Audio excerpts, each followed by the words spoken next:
On sait très bien que l'urgence climatique est là, ça fait des années que l'on alerte sur la question. Il y a 10 ans, on disait déjà qu'on avait 5 ans pour agir, mais aujourd'hui, c'est d'autant plus le cas. On vit dans un univers extrêmement riche, merveilleux, mais extrêmement fragile. Comment est-ce que collectivement on lutte contre la finitude des espaces naturels? Comment est-ce qu'on lutte contre le changement climatique dans une approche de solidarité et d'entraide? I politici devono mettere insieme i diversi attori sociali. So the awareness is starting to grow, and it's starting to go fast. Il faut changer nos pratiques, mais la première chose, c'est que les gens se parlent. Nous habitons à Ascq, un joli village de Gironde. Chloé, ma voisine, est guitariste dans un groupe de rock. Moi, Olivier, je suis cinéaste. Ensemble, nous sommes partis faire un film pour raconter les projets des Girondins qui se mettent à faire autrement. Créer son emploi, choisir son lieu et son mode de vie. Satisfaire simplement des besoins essentiels.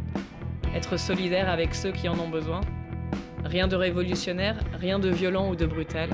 Juste un ruisseau qui grossit à vue d'œil. Nous sommes partis d'une liste de plus de 150 initiatives partout en Gironde. Nous n'avons pas pu toutes les rencontrer, mais le premier thème qui surgit, c'est l'alimentation. Absolument partout, on rencontre des personnes qui veulent manger mieux, manger sain, manger local. Au nord du Médoc, dans la petite commune de Queyrac, la mairie a mis à disposition de l'école un espace dédié à un potager. C'est Saïda, de Permaculture Médoc, qui nous accueille. Elle y travaille avec les enfants depuis 4 ans. Vous allez repiquer votre pot de persil, les semis de persil que vous avez fait au mois de septembre. Et ensuite, il y a celui-là à rempoter là-dedans. C'est qui veut le faire? Moi. Et celui-là, il sera pour la cantine. Comme ça, puis tu le redresses un peu en même temps. À l'automne, je les habitue à goûter. Il faut qu'ils trouvent un fruit de saison. Une fois qu'ils l'ont trouvé, en général, je l'ai avec moi, ils le goûtent. Et ils ont goûté des choses comme des kakis. Et ils ont mangé ça sans se poser de questions, à la petite cuillère, assis dans le jardin. Alors qu'en temps normal, ils n'auraient pas forcément mangé. Les blettes, c'est pareil. Les blettes, c'est un truc que personne ne cuisine. Eux, ils en récupèrent toutes les semaines et ils vont chercher des recettes pour leurs parents. Ils cuisinent avec leurs parents, du coup. Ils font faire des soupes à leurs parents. Fais-moi donc une soupe. Donc ouais, tout ça, c'est... Et puis ça va rester dans leur mémoire, je pense. Même s'ils n'intègrent pas tout, même s'ils n'ont pas compris les mots permaculture, agroécologie, parce que c'est compliqué, ils sont petits quand même. Ils ont entre 7 et 10 ans maxi. C'est encore petit, quoi. Mais je pense que tout ce qu'on fait sans forcément comprendre ce qu'on fait quand on est petit, on l'assimile bien mieux qu'à l'âge adulte quand on nous l'explique en théorie. Je vais prendre au moins 30 blettes là. Il y en a. C'est pas des blettes, c'est de l'oseille. Ouais, elles sont petites. Qu'ils sachent d'où vient la nourriture aussi. Ils savent pas qu'au mois de. Qu'on mange pas des tomates maintenant, par exemple. Maintenant, ils savent. Au bout de 4 ans, ils savent que non, les tomates. Et ils sont capables, pendant qu'ils font les courses avec leurs parents, de dire à leurs parents on mange pas des tomates maintenant parce qu'il n'y en a pas dans le jardin. Saïda, c'est une plante aromatique ça? Non. Non. Ça c'est de la facélie. La facélie c'est un engrais vert. Vous vous rappelez ce que c'est l'engrais vert? Oui. Il y en a qui mettent des produits dans leur jardin pour faire de l'engrais. Oui, papa, on peut mettre du fumier, voilà. Mais on peut aussi mettre de la facélie. Et quand la facélie elle va mourir, toute l'énergie qu'elle a, elle va la donner à la terre. Et nous, quand on va mettre autre chose qui a besoin d'énergie, la plante, elle aura déjà tout donné. Et comme on a ramassé un petit peu de graines, mais pas toutes, il en reste encore et ça fait 2 ans qu'elle se ressème d'elle-même. La première dynamique de Permaculture Médoc d'avoir créé cette association, ça a été de vouloir valoriser des enfants en milieu rural qui étaient à la ramasse en classe et qui pourtant jardinaient avec leurs parents et pouvaient apprendre des choses à leur maître ou à leur maîtresse. Et là, quand le maître ou la maîtresse entend de la part d'un élève qui ne sait pas compter et pas bien lire comment il faut planter des patates et qu'une patate ça se plante comme ça et comme ça, qu'il faut s'en occuper comme ci et comme ça et qu'il faut la buter, enfin l'enfant il a appris quelque chose à l'adulte. Donc rien que pour ça, rien que pour valoriser tous ces enfants, c'était important de le faire. Si vous voulez récolter des graines d'artichaut, c'est le moment. Vas-y Rio, aidez-vous, vous allez en trouver dedans. Il y en a là. Voilà, il y en a plein dedans. Et donc ça, on peut le replanter alors? Oui. Oui. Si on le replante, ça repousse en artichaut, c'est ça? Oui. Dans toutes les écoles, c'est possible. Et s'il n'y a pas, on fait des trucs surélevés un peu. Des jardinières au bord de la fenêtre d'une école, même où il n'y a pas de terre. Mais ils ont tous de la terre. Ils ont des arbres dans la cour, ils ont des petits bouts de terre. Enfin, ils ont tous un petit bout de quelque chose. C'est possible dans toutes les écoles. Il suffit qu'il y ait un adulte de l'école qui fasse le choix de faire ça. Cultiver des légumes, c'est bien. Maintenant, il faut les cuisiner. En suivant la Dordogne vers l'est, nous allons rencontrer les râteleurs. Dans la cuisine du collège, ils veulent aider chacun à réapprendre à cuisiner, de bonnes choses, simplement et pas cher, et surtout se rencontrer. Excellent pour la santé. Voilà. Ce que j'attends de cet atelier-là, c'est d'apprendre à vider un poisson. Parce qu'une fois, je me suis retrouvée avec des maquereaux à vider, et là, j'ai fait « Ah !» On cuisine pas trop du poisson chez nous, on fait plutôt de la viande. Parce que moi et mon père, on pas trop le poisson. De toute façon, j'ai jamais découpé un poisson de ma vie, ça m'intéresse beaucoup de le faire. En même temps, j'avoue que je trouve ça... dans mon imaginaire, c'est un peu dégueulasse, mais je pense que... Ce ne sont pas des cours de cuisine, ça n'est pas du tout le concept. C'est plutôt, on est dans l'échange, dans le partage, l'envie de transmettre et d'apprendre. Il y a des personnes qui ont plein d'expériences, qui viennent d'autres régions et d'autres pays et qui apportent aussi leurs recettes. Parce que la culture, c'est aussi la cuisine. Et toi, c'est ton collège ici? Oui. Ah, en plus, c'est ton collège. Et pendant l'année, je viens cuisiner ici avec mes camarades. Quand on parle de cuisine et quand on apprend de la cuisine collective, ça demande d'avoir des investissements, ça demande d'avoir une cuisine particulière, une cuisine qui demande d'avoir de l'espace et avoir un équipement qui coûte souvent très cher.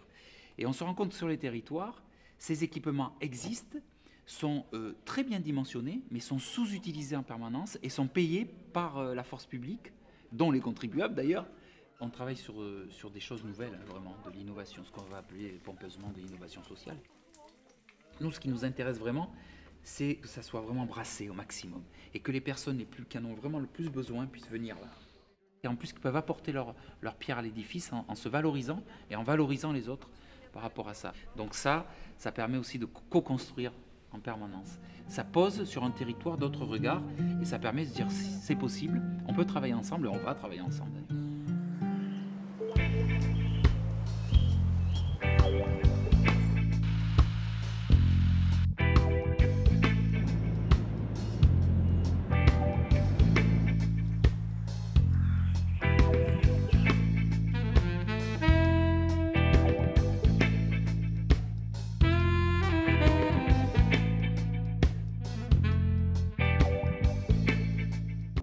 Le studio, on a démarré le projet avec Nico en 2005. Ouais. On a mis 10 ans pour vraiment rénover le lieu, avec principalement au départ des matériaux de récupération. Parce qu'on n'avait pas d'argent. Et de l'huile de coude. Et de l'huile de coude. Et on a tout fait nous-mêmes pour créer vraiment un lieu où on puisse travailler.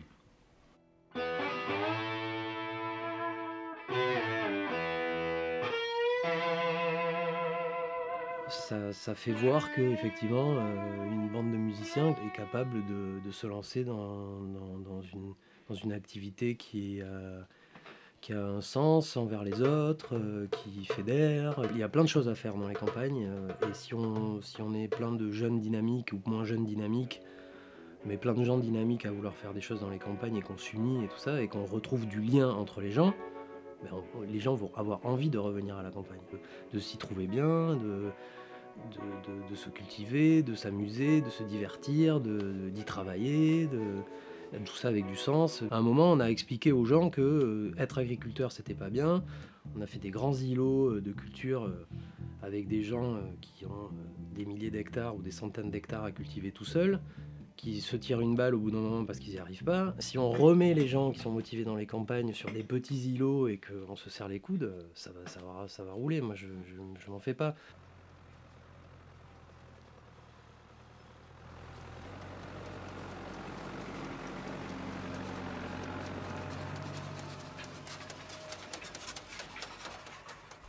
Donc voilà, on sème ça, du blé non traité.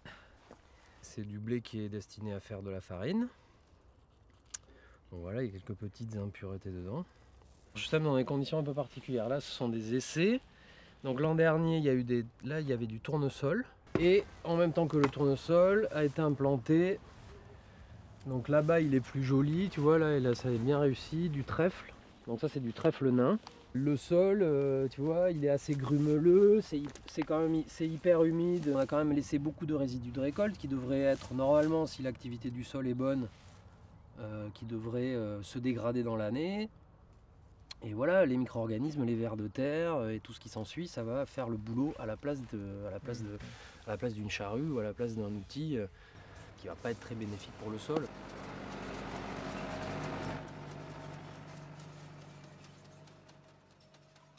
Et donc tu n'as aucun traitement au long de l'année? Non. Là tu sèmes et... l'idée c'est ça. Et après si tu reviens récolter en quoi, en juin? En juillet, voire fin juillet, début août quoi. D'accord. L'idée c'est ça, moi j'aimerais bien... Donc t'as pas de passage de tracteur autre, non. Tu touches à rien quoi. Tu touches à rien, tu laisses faire. Je n'ai rien inventé, voilà. Donc c'est juste de mettre en application des choses qui ont déjà été expérimentées. Mais ça marche, on sait que ça marche. On sait que ça fonctionne, ouais.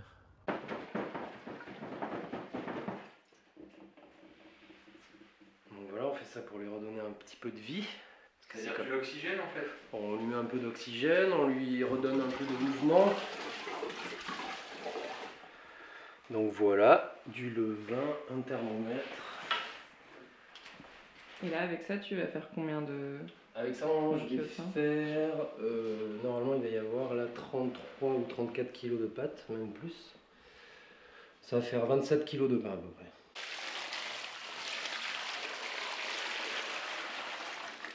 Je n'arrive pas à mettre de mots dessus parce que voilà, ça fait pas très longtemps que je fais ça, mais bon, il y a des choses qui se trompent pas, comme les odeurs.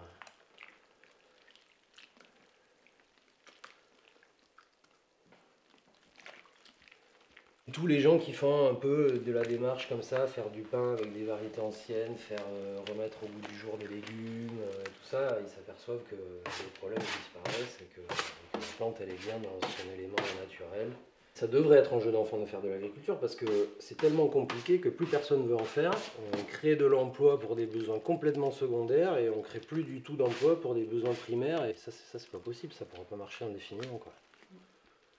C'est voué à vraiment à se casser la gueule, ça c'est sûr.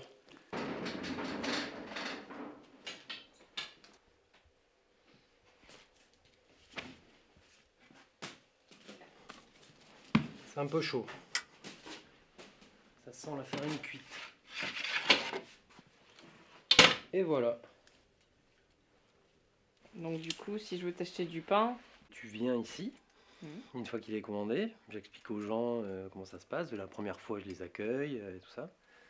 Et ils rentrent, là, ils passent la porte, ils poussent la porte et ils prennent leur pain et ils mettent dans cette petite corbeille l'argent qui équivaut à leur petite miche de pain. Voilà.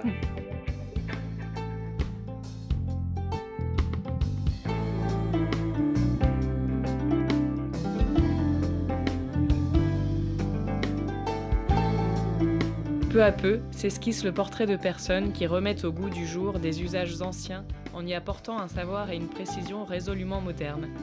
La viticulture évolue. Une des voies possibles, c'est la biodynamie.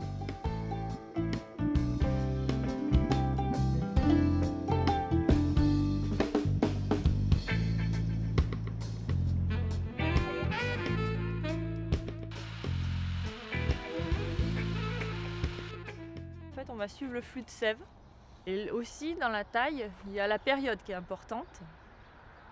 On va tailler en fonction du calendrier lunaire. Donc on taille quand la lune est descendante et de préférence en jour constellation fruits pour avoir une belle impulsion de fructification sur la plante. Au départ, moi je voulais pas faire le même métier que mes parents, comme souvent les jeunes. Du coup, moi j'ai fait de la finance internationale pour faire de la gestion de portefeuille en bourse. Donc vraiment rien à voir du tout. Et ça ne m'a pas correspondu. Donc après, je me suis intéressée à la propriété familiale. Une fois sur place, donc vraiment, on va dire avec les mains dedans, je me suis rendu compte qu'on n'allait pas assez loin dans la démarche avec le bio. Et je me suis intéressée à ce que l'on pouvait faire comme approfondissement. Moi, je me retrouve dans cet abord avec un grand respect de la nature et puis avoir envie de faire quelque chose avec la nature, mais pas d'exploiter la nature. C'est difficile, je pense, d'avoir cette approche-là dans la société qu'on a qui est très consumériste. Alors que là, on est dans un mode de culture où on pense aussi aux générations futures La terre, là, en fait, on l'entretient, on l'aide, on lui apporte de la vie. Et cette vie-là, c'est une symbiose. Et c'est une symbiose qui peut durer des millénaires. Certains me disent, ah oui, quand vous faites de la biodynamie, vous faites comme on faisait autrefois. Oui et non.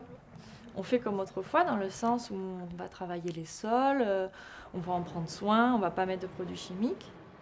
Donc, comme préparation, on va avoir par exemple la bouse de corne. Ça, c'est une préparation que l'on vient de passer. Là, je l'ai fait l'année dernière.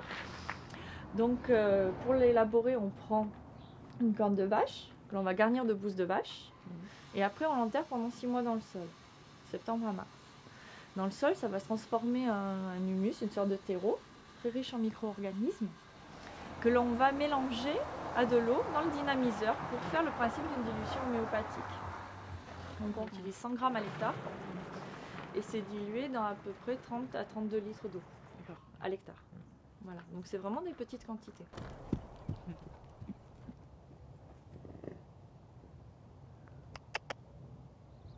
Je le dresse en méthode éthologique, donc en méthode Parelli, et on va bâtir une relation de partenaire. C'est un ensemble de gestes de communication, donc au contact, après par des gestes rythmiques on peut avoir, ou de loin comme ça dans la gestuelle.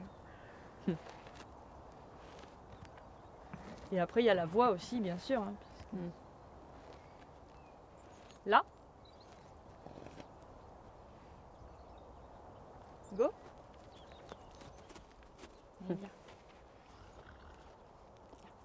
Qu'est-ce que vous avez commencé à faire avec Hugo comme type de travaux? Alors c'est pour du travail du sol, donc ça va être l'entretien après du rang qui n'est pas enherbé. Donc là on passe la herse. L'avantage du cheval c'est ça, c'est cette précision de travail et cette finesse qui fait que on n'arrache pas de pied. Il n'y a pas les vibrations aussi du tracteur, donc ça tasse beaucoup moins les sols. Et puis il n'y a pas la consommation énergétique, quoi. Ça, voilà, aussi il n'y a pas les gaz d'échappement et il y a aussi voilà, le plaisir de travailler avec l'animal.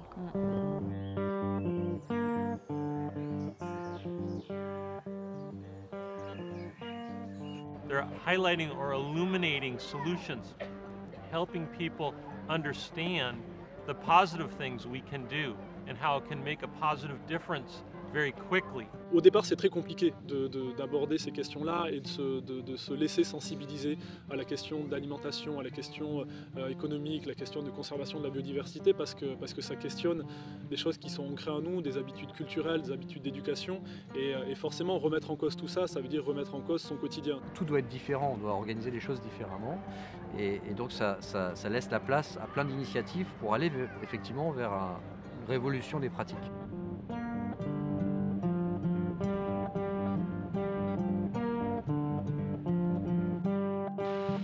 La révolution des pratiques, ça commence par arrêter de gâcher ce que la nature nous offre.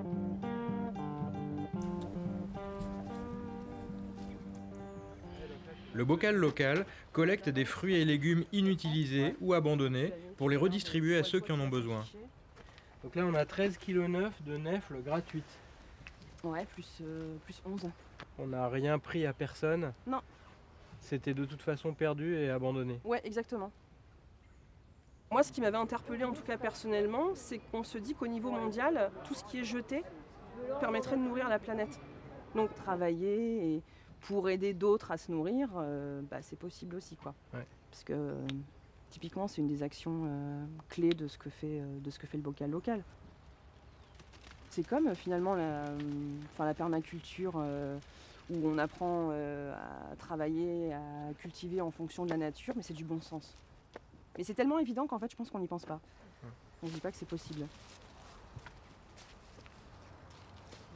Demain, si les routes sont coupées, Bordeaux Métropole, en 1 jour et demi, il n'y a plus rien à manger.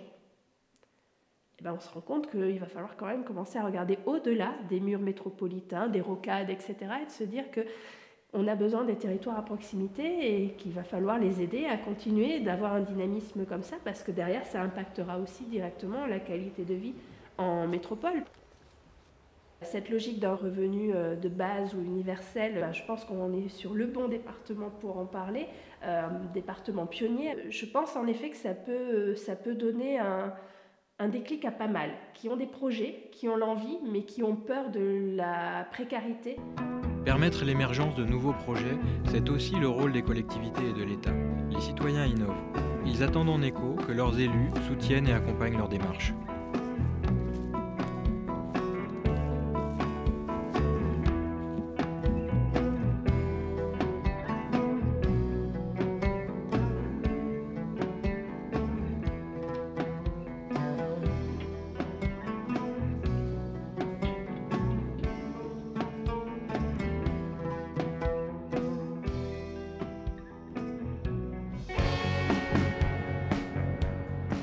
On entrevoit que la ruralité est porteuse d'espoir et de solutions, mais la plus grande partie de la population girondine vit en ville. Allons voir les projets qui font bouger les choses.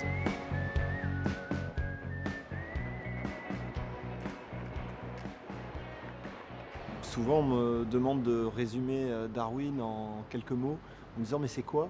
C'est l'idée que les écosystèmes fonctionnent en coopération, de revenir finalement à ce que l'on trouvait auparavant, soit dans la vie de village, soit dans la vie des quartiers, et qui s'est un peu délité au cours des décennies avec une individualisation. Et c'est contre ça qu'on a voulu un petit peu à la fois se battre, mais en étant créatif et en démontrant qu'on pouvait véritablement produire de l'enthousiasme, produire de la richesse sociale, culturelle, économique, écologique. Darwin est une ancienne caserne militaire réaménagée qui accueille des projets associatifs, des entreprises, des commerces et même un potager urbain collectif. Nous, notre volonté ici, c'est dans une atmosphère plus résiliente, impacter de manière moins lourde sur les écosystèmes naturels et de commencer à entamer une transition vers un mode de vie plus décroissant. Notre recette, on l'a entre guillemets modélisée à partir de projets qui existaient déjà ailleurs. On n'a rien inventé. La ville a besoin de la campagne et en aura besoin de plus en plus. Ce processus de métropolisation, il ne pourra réussir que si des liens forts, étroits et permanents sont tissés avec son territoire rural de proximité. Aujourd'hui, on peut créer énormément d'emplois dans la relocalisation de la subsistance.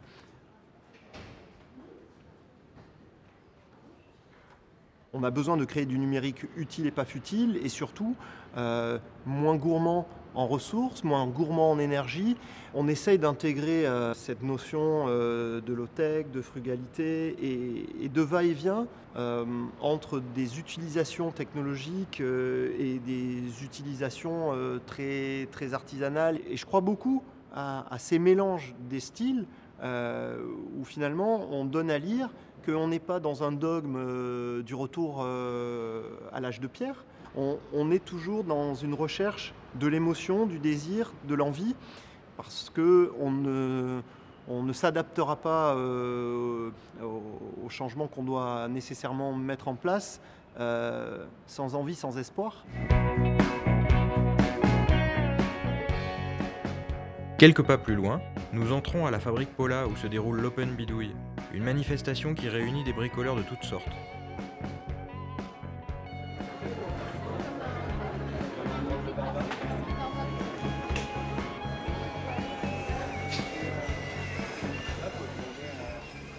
C'est pas du tout une manifestation d'ingénieurs ici, donc on n'est pas là pour que les gens forcément sur l'événement fassent des progrès dans leur capacité directe à manipuler des objets techniques. On est là pour donner envie de s'intéresser à ces choses-là et que des choses se développent par la suite. C'est pas une manifestation où on donne à voir des trucs qui sont spectaculaires, mais au contraire qui sont pas intimidants et qu'on peut se dire que ah, moi aussi je peux le faire et en le faisant je vais comprendre comment ça marche.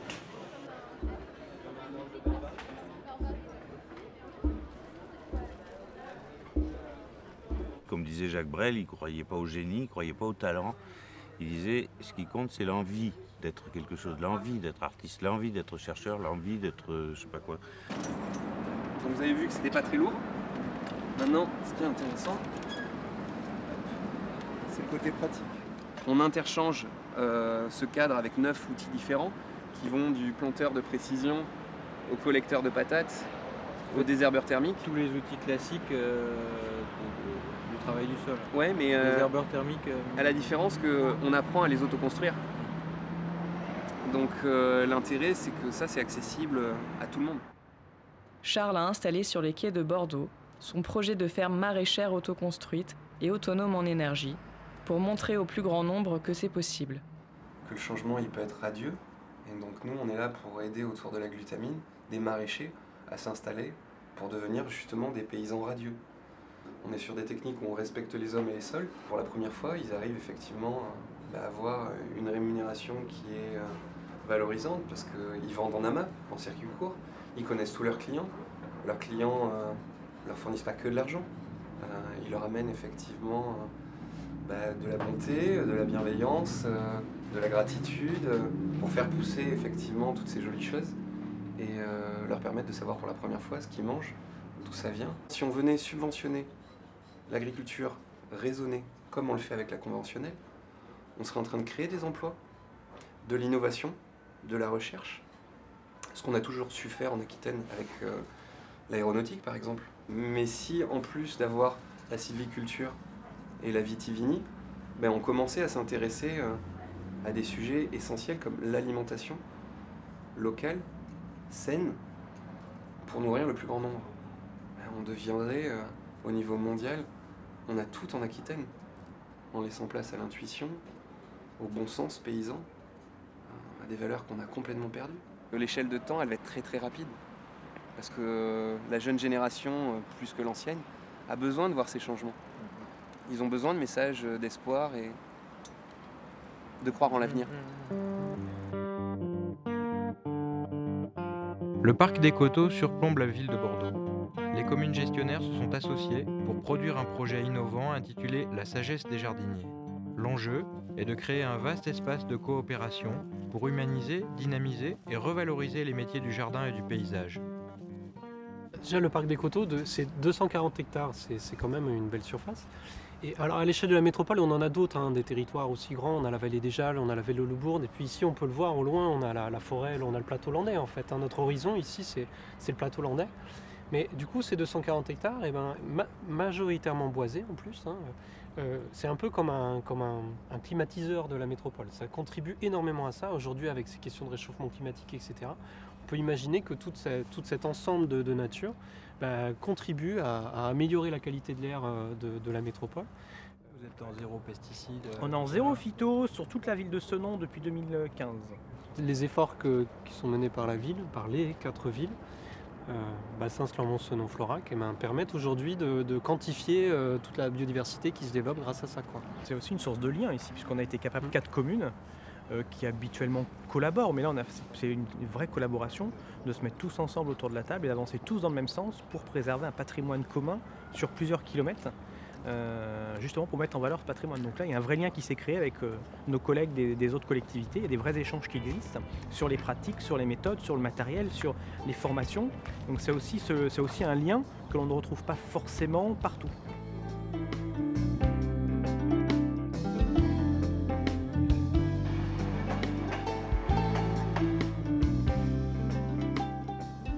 Le vélo, ça fait du bien, et pas que pour les citadins. Ici aussi c'est possible. Et c'est un moyen d'aller découvrir un projet de recyclage porté par un groupe d'habitants qui ont mobilisé tout leur territoire par leur énergie et leur pertinence. Moi je viens tous les jours en vélo, le tour. Après il y a un morceau encore qui n'est pas fait, en piste cyclable, je passe par les voies. Mais c'est dans les projets de la communauté de communes de relier la zone industrielle avec la piste cyclable qui est juste à 1 kilomètre d'ici. C'est vrai que vous n'avez pas de voiture ? J'ai une voiture, mais je ne l'utilise pas souvent.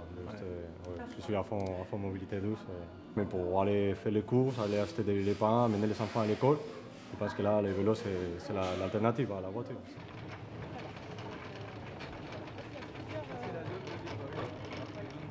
Donc quand l'objet arrive ici, il est pesé et identifié. On a créé un local avec la communauté de communes où les gens, qui vont à la déchetterie, ont le choix soit de déposer l'objet dans notre espace dédié, soit de mettre l'objet dans la benne. Donc là, on passe dans l'espace au public. qui est beaucoup mieux rangé, vous pouvez constater. Nous, on ne gère pas du déchet puisque c'est un objet qui n'est pas encore jeté à la benne. Voilà. Donc, c'est vraiment une initiative citoyenne. C'est-à-dire que quand le projet a commencé, on en a parlé un petit peu aux élus, aux acteurs qui étaient compétents sur ce territoire-là. Et en fait, en 24 heures, on avait les 30 familles à 10 € par mois. Bon voilà, on avait les familles. Et puis, en l'espace de 6 mois, on s'est rendu compte qu'on était capable complètement d'autofinancer notre loyer et de fonctionner. Ça, on a 1600 adhérents aujourd'hui. Ce qui est énorme en fait pour les associations du territoire. On n'a pas une autre association qui a cet impact-là. Donc c'est vrai qu'on a vraiment vocation à créer un maillage entre les habitants, les communes du Val-de-l'Air. C'est un territoire rural. D'essayer de créer un maximum de proximité aussi dans le service qui est proposé pour que tout le monde puisse y accéder.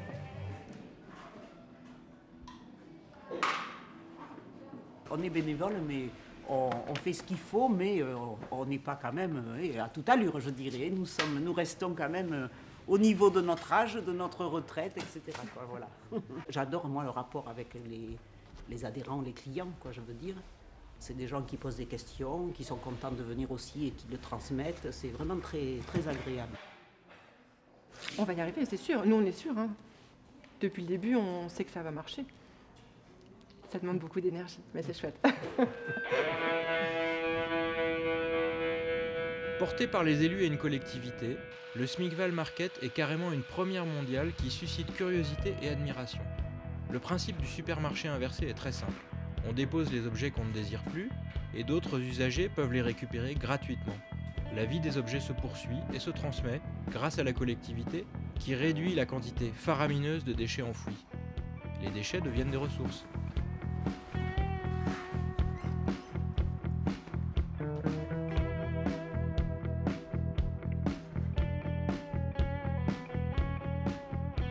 On n'a pas du tout le même rapport avec les usagers sur ce site-là que dans les autres pôles recyclage. Au contraire, on sent les usagers qui sont en demande justement qui veulent en savoir plus, voilà ce que devient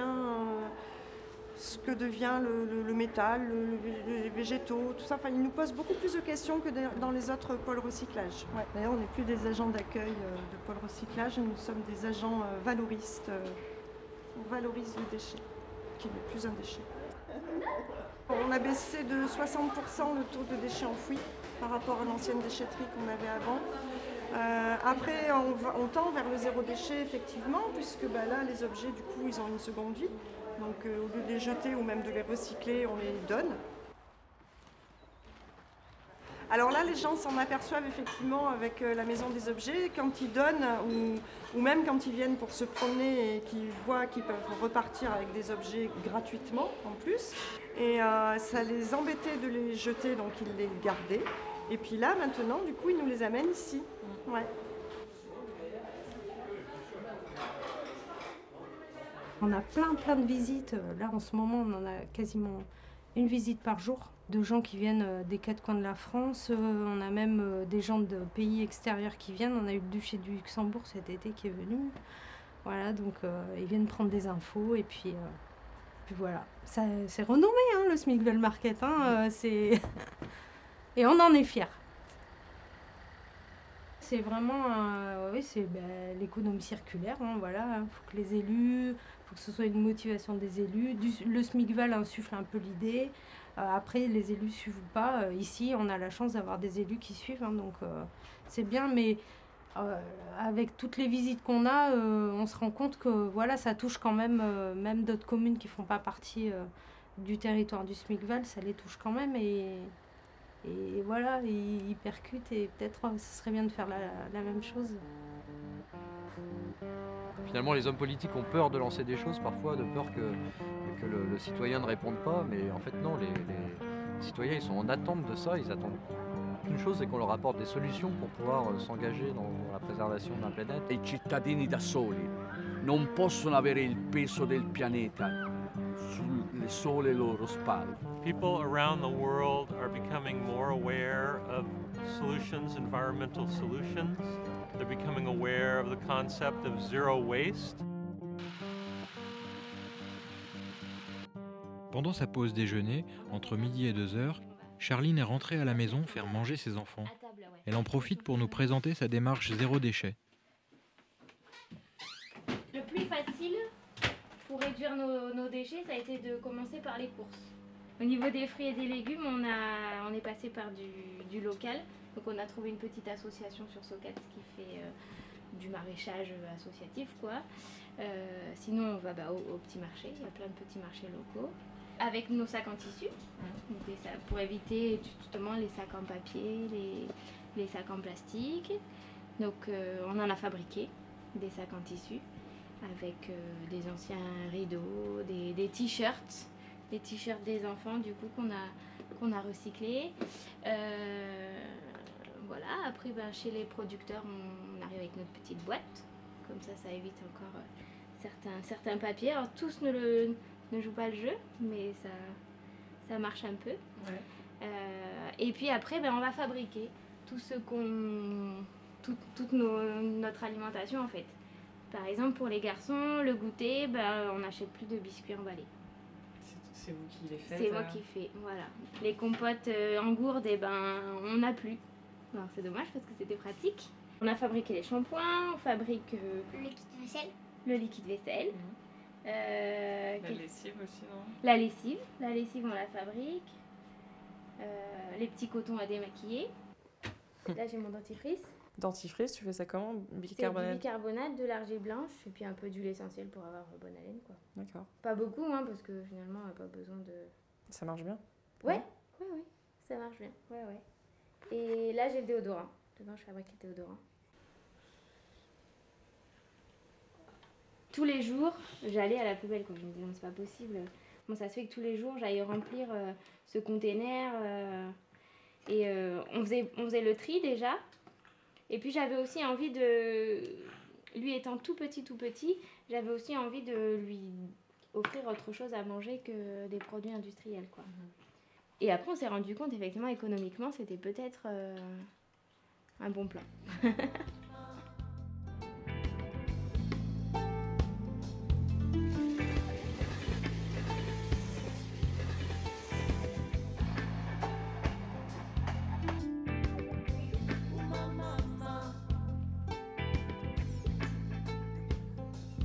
Les Simones, c'est un lieu créé par un collectif de femmes regroupées autour des métiers d'artisanat d'art, un tiers-lieu au cœur de la Bastide.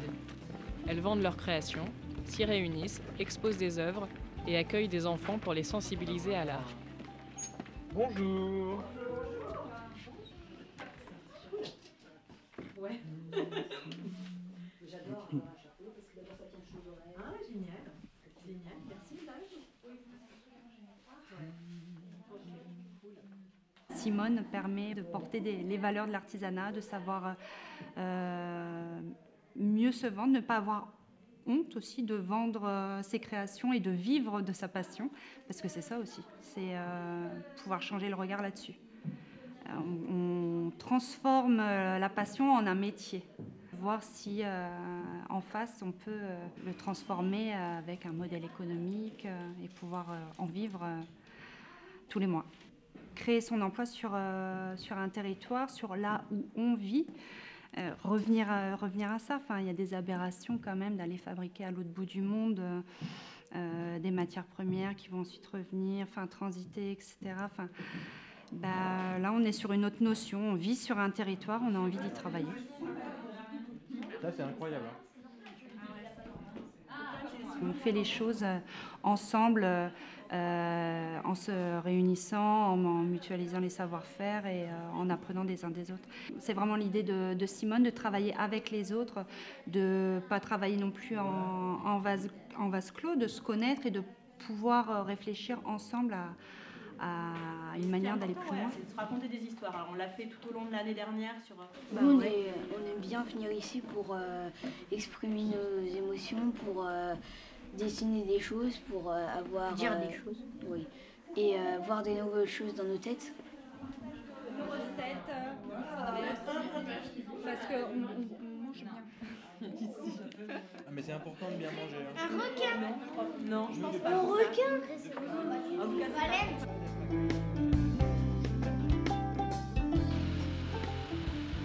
La Chrysalide est une petite école primaire expérimentale co-construite avec les parents pour accueillir 18 enfants.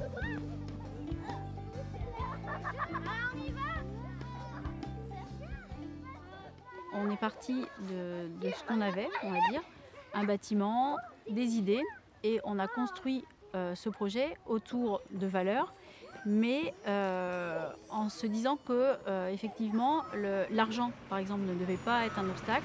Tous les travaux, tout le matériel a été fait de récup et les travaux ont été faits en participatif aussi, déjà en coopération avec les parents et avec des gens, des sympathisants, on va dire.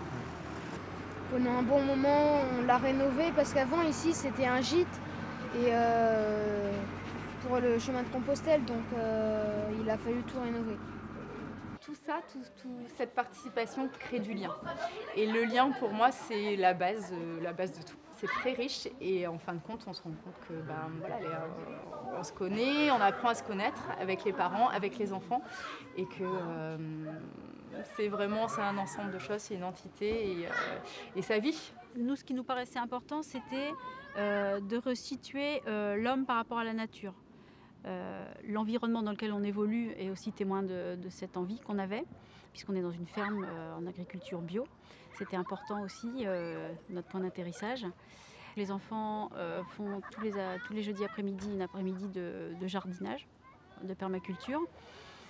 Et dans les modules que l'on enseigne au sein de l'école, il y a un module qui s'appelle Pachamama et qui justement passe en revue le pourquoi on consomme, qu'est-ce qu'on consomme, d'où viennent les aliments, d'où viennent les matériaux, les matières premières, intégrer les notions de coopération, de savoir-être et d'écologie. Ici, les maîtresses sont très très gentilles. C'est un très bon endroit parce qu'il y a une ferme et tout ça. Et puis il n'y a pas de punition, quoi. Et j'aime bien. Mais en fait, moi j'aime bien travailler avec les mains parce qu'en fait c'est comme si on sentait un peu de l'argile, quoi. On peut manipuler beaucoup de choses. C'est vrai qu'on essaye de faire un équilibre entre l'intellectuel et le manuel. Donc ils ont des responsabilités, on va dire, toutes les semaines ça change. Mais il y a des responsables ménage, il y a des responsables ramassage de bois pour alimenter la cheminée. Essuyer les tables, remplir les carafes d'eau, en fait tout ce qui est important pour que le groupe fonctionne. On travaille ensemble, ça veut dire que moi, sur mon plan de travail, je peux avoir, là j'ai un défi à relever, c'est faire voler une fusée sans combustion. Et puis j'ai choisi Luther, un copain, et puis on va s'entraider, on se propose des idées, et puis là on l'a trouvée, et puis on va essayer de la faire. Ils sont en prise avec le monde réel, avec le vivant, avec tout ce qui se passe dans une journée. C'est-à-dire qu'ils sont acteurs. On a appris que tout le monde a son style, quoi. Et ce qu'on apprend aussi ici, c'est d'apprendre à apprendre. Et on a appris d'apprendre ensemble et de savoir aussi faire les choses en autonomie. On les amène par des jeux, par des mises en scène, à prendre conscience d'eux-mêmes. C'est-à-dire, à la fin, c'est vrai que notre objectif, c'est de les accompagner pour savoir qui ils sont vraiment.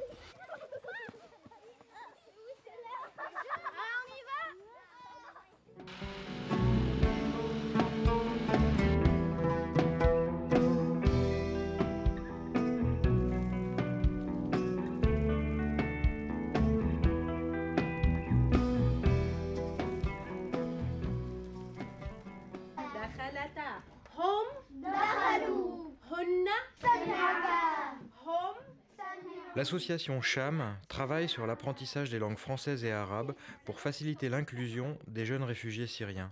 J'ai connu Haïfa parce que c'était ma prof d'arabe. Et puis à un jour, on a parlé de la situation des migrants et on avait envie de faire quelque chose. Mais on voulait vraiment faire quelque chose qui apporte vraiment aux migrants et aller au-delà des premiers besoins, des besoins d'urgence en fait. On s'est dit, une fois qu'ils ont un logement, une fois qu'ils ont à manger, une fois que les enfants sont inscrits à l'école, ils ont eu un premier contact avec le dispositif d'accueil français. Qu'est-ce qui se passe? Qu'est-ce qu'on peut apporter pour que justement cet accompagnement se fasse de manière fluide, harmonieuse et qu'il y ait une vraie valeur ajoutée pour que justement pour que le lien se fasse de manière positive.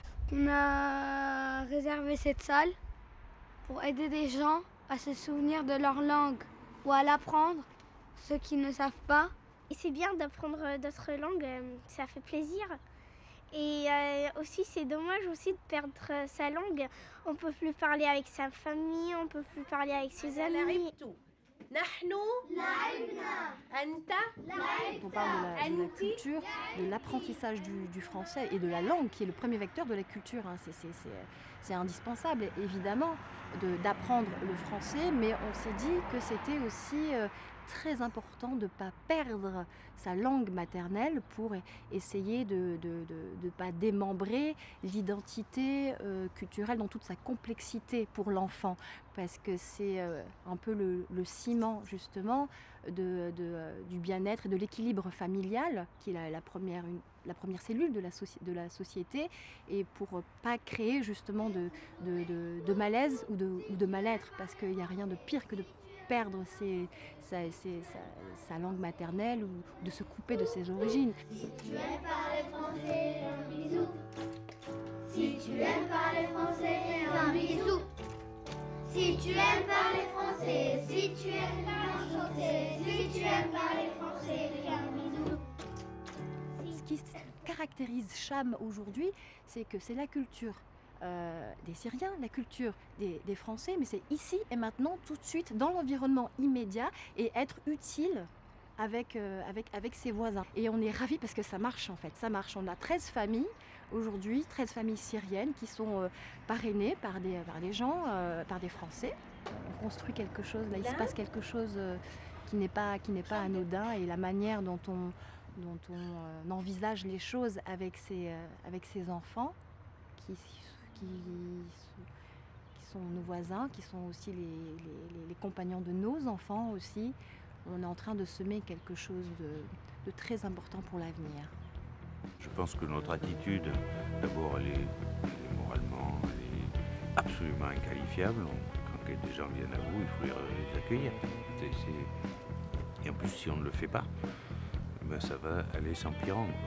Un pays qui fait tant de dettes n'aime pas ses enfants. Et les dettes, elles ne sont pas seulement financières, elles sont environnementales. Une des questions clés de notre démocratie, c'est d'intégrer la valeur du long terme. Parce que le long terme ne vote pas. Et donc, quand on est responsable politique, il faut penser à ce qui se passera au-delà de son mandat. On a des acteurs qui interpellent l'État. Donc c'est ça qui est formidable dans les objectifs des développement durable, c'est que c'est pas l'État qui porte l'objectif. C'est tout le monde qui porte universellement ces objectifs-là, parce que ces objectifs portent une histoire et une vision du monde. Nous avons rendez-vous à la Rock School Barbet, qui accueille une journée de soutien aux migrants. Organisée par un collectif associatif, les AOC de l'égalité, font se rencontrer des jeunes et des associations impliquées. La soirée se termine par un concert des Hurlements de Léo. Au niveau socioculturel, la Gironde était génial, mais au niveau socio-économique, je crois qu'il manque par exemple des projets d'insertion professionnelle, il n'y en a pas assez. Ça doit être des projets qui prennent en considération les compétences, valoriser les compétences des nouveaux arrivants. Et surtout maintenant, la Gironde accueille beaucoup de monde, c'est pas uniquement des réfugiés, des migrants, il accueille des Parisiens. Les personnes ont fui un pays en guerre, détruit. Maintenant, elles ont besoin de se reconstruire en France et de retrouver toutes les dimensions de leur personnalité. Ce sont des personnes, avant d'être des migrants, des personnes qui travaillent, des personnes qui ont une vie sociale, qui ont des envies.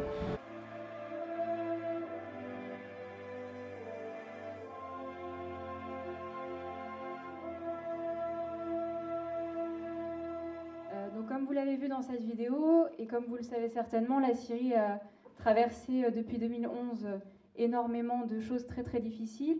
Et donc, de manière systématique, à côté de ces événements, on propose des rencontres avec des lycéens, des collégiens, voire même ça a pu arriver des plus jeunes, parce qu'on considère que ce sont ces générations qui doivent revenir vers le collectif, le bien commun. On est dans une société très individualiste Et la solidarité, c'est se rendre compte aussi qu'à un moment donné, soi-même, on peut avoir besoin dans une situation de crise, une situation difficile, de l'aide des autres. Donc la solidarité, ça n'est pas ni la générosité ni la charité, c'est considérer qu'on doit défendre une égalité des droits entre les personnes. Les médias en France, ça c'est une question importante en fait. Les médias en France étaient solidaires avec le peuple. Pour moi, je pense qu'on est tous concernés parce que on est tous des êtres humains et c'est pas les frontières qui va faire que des personnes ont moins besoin d'aide que nous. Et nous on est jeunes, donc c'est à nous les personnes de 80 ans ne peuvent plus changer le monde, c'est à nous de le faire. Dès cette année, j'ai créé un club sur l'environnement au lycée. Ça fait qu'une semaine, mais on est déjà à plus d'une vingtaine. Et du coup, le fait qu'on ait même d'autres thématiques qui soient abordées souvent pour essayer de nous sensibiliser au fait que l'engagement citoyen, ça peut apporter quelque chose en plus simplement de la politique. Dire que chacun peut faire ses propres initiatives citoyennes, on a envie de s'engager, même sur d'autres thématiques que celles qui sont visées. Donc là, par exemple, le fait qu'on parle des migrants, ça peut donner envie de s'engager, même sur le développement durable, sur les solidarités internationales, sur d'autres thématiques. On est musiciens, on vient avec ce qu'on sait faire, c'est-à-dire nos chansons et notre spectacle, et on le met à disposition dans le cadre d'une journée de solidarité aux réfugiés, pour justement que ce public-là qui vient nous voir et nous suit puisse rencontrer toutes les associations qui militent au quotidien et qui œuvrent pour que le quotidien des personnes qu'ils accueillent, c'est-à-dire donc ces réfugiés, soit meilleur. Bon, on a un micro qui nous est tendu, on a cette chance et c'est important de ne pas galvauder la parole. Jojo et moi, on est dans ce qu'on appelle de la transmission. Moi, je vais dans des collèges, des lycées ou des écoles primaires, travailler autour du texte, des mots et du sens. Et après, ça se transforme en chanson. Quand on aborde une construction de texte avec des idées et en y mettant des idéaux dedans, nécessairement, on va vers là où ça grince en fait.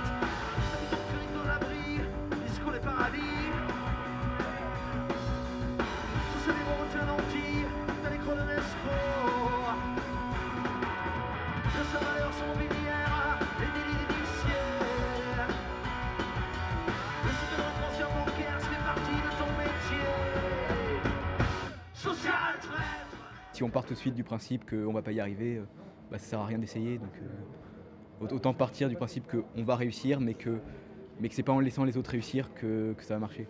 C'est en le faisant de nous-mêmes et en y allant et en se battant pour avoir le futur qu'on veut et dont on rêve.